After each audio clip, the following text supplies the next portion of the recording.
We had arrived in Barcelona and we were looking for the Museo Nacional d'Art de Catalunya.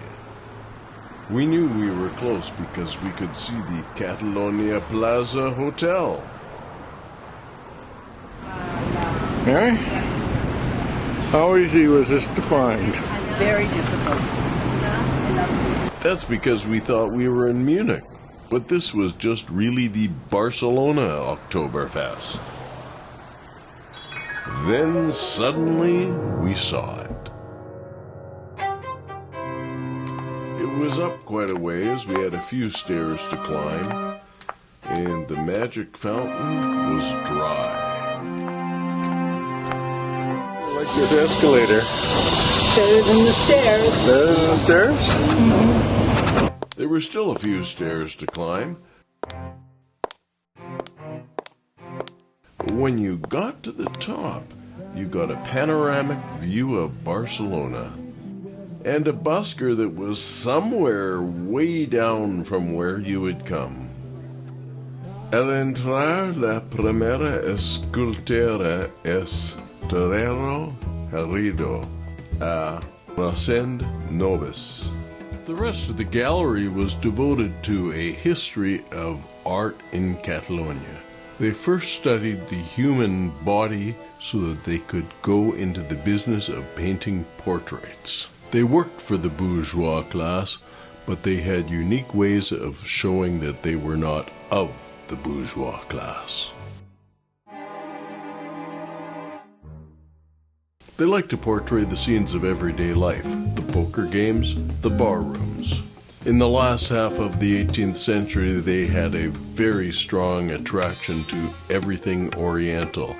Francesc Mariera painted in the presence of the master, without having ever left Spain.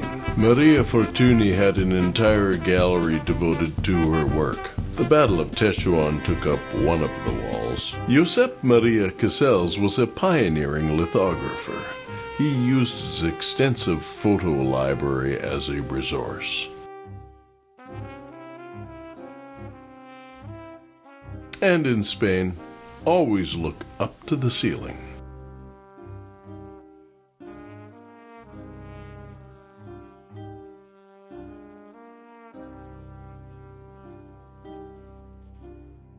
At the turn of the 20th century, artists flocked to Paris.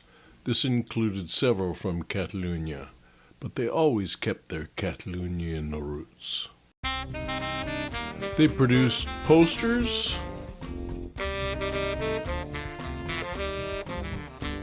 calendars, and advertisements.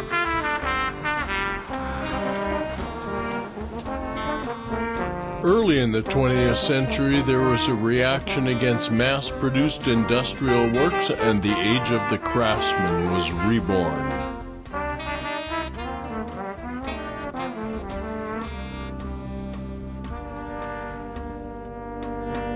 During the Spanish Civil War, the Republican side used art and artists against Franco's forces. They were not afraid to tackle difficult and uncomfortable subject material.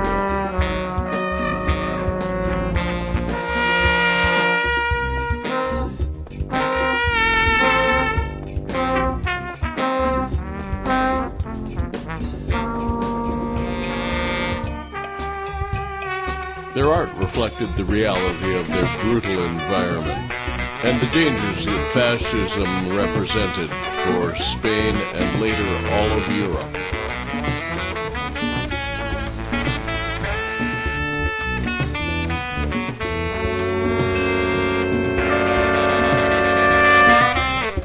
The Spanish Civil War was a testing ground for the German and Italian air forces.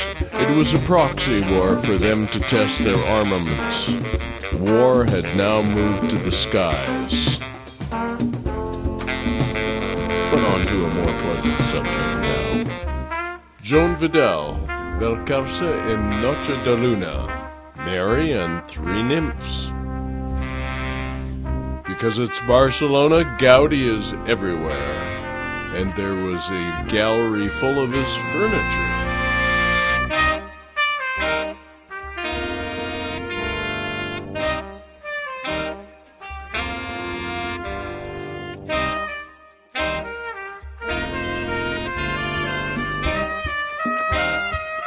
symbolism of the early 20th century tried to evoke the images of religious art while capturing the spirit of some of the new freedoms. Olga Sakharov's The Wedding served as a bridge into the avant-garde period. The nature of Franco's dictatorship had changed largely in response to the 1960s hippie movements around the world.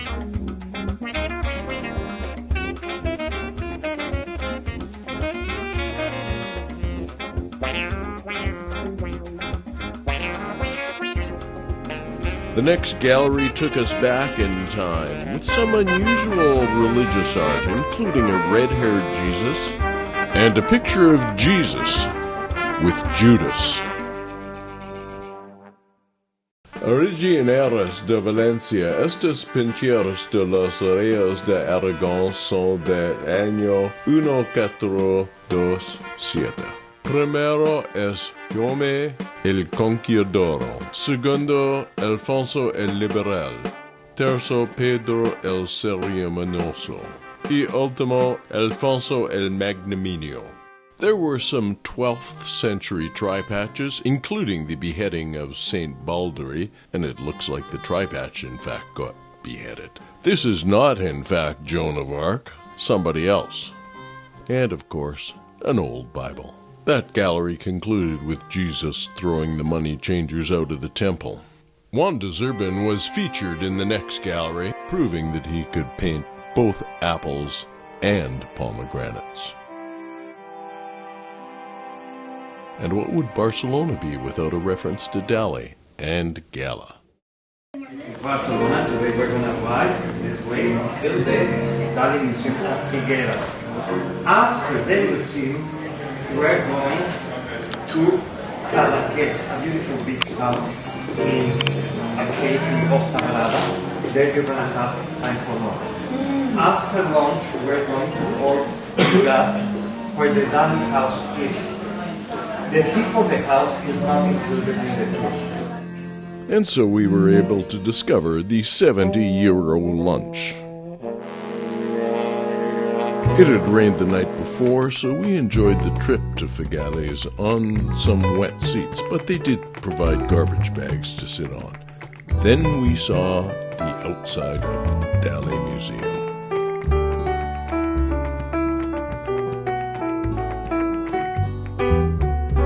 The church across the plaza was pretty fabulous too, but then you were in the museum. That's Dali's tomb. He's buried there. Right there. In the center, you're gonna see there's no words, nothing. But underneath, there's another hall, and there's another gravestone there with his full name. Salvador Dali y Domènech, Marquis of Dali of Cuba, because he became a noble person at the end of his life. So here we got an installation. I don't believe the 1939 Cadillac came with quite that fancy a hood ornament. And then you were in some portraits. A self-portrait? And what he thought of Picasso. This Lincoln nude woman installation shows what a master of light and color he was.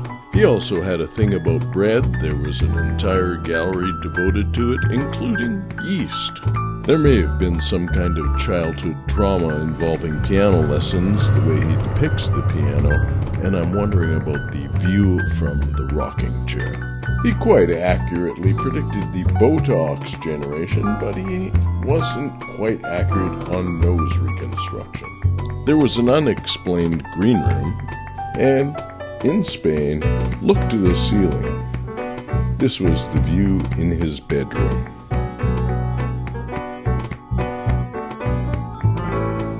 He had a wall hanging or two, and he preferred to keep his skeletons in the corner rather than in the closet, and snakes on the bed rather than the plane.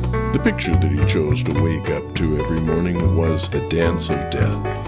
From the bedroom that he kept in his studio theater, he walked down the stairs to see some paintings of impending apocalypse. and then it was on to his jewelry display.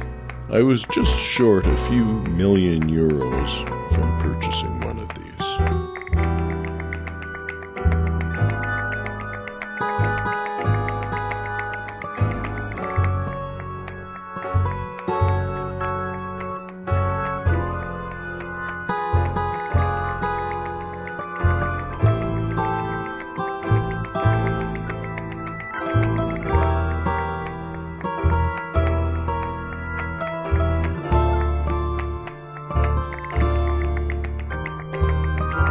We discovered that Dali had an equally famous career as a jewelry designer.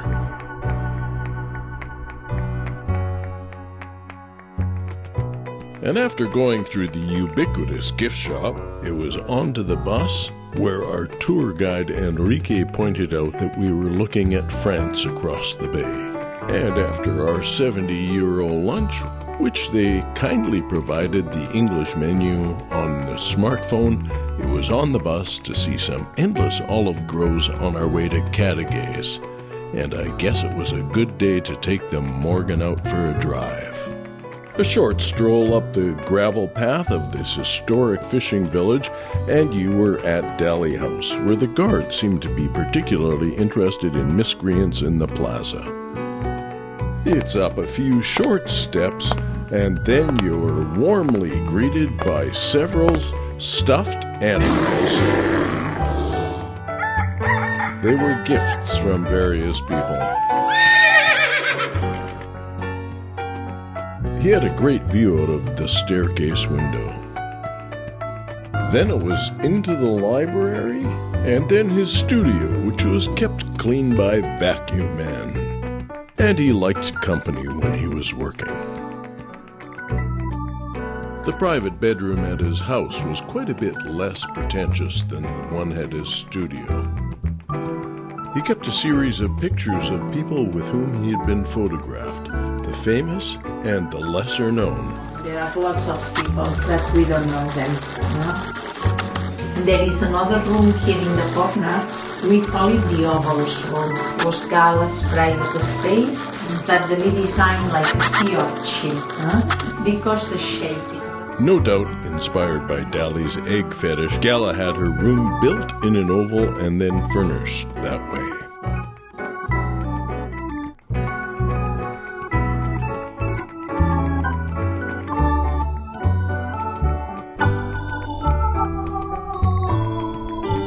It was up a flight of stairs, and then you were outside. Another egg. Yes, eggs were everywhere, and people did strange things. Who could resist? Apparently not me. Hello, Kai. In his yard he had an installation piece called Christ of the Rubbish Heap, made with society's cast-offs. There was some interesting cacti, and of course it's Spain. Olives everywhere.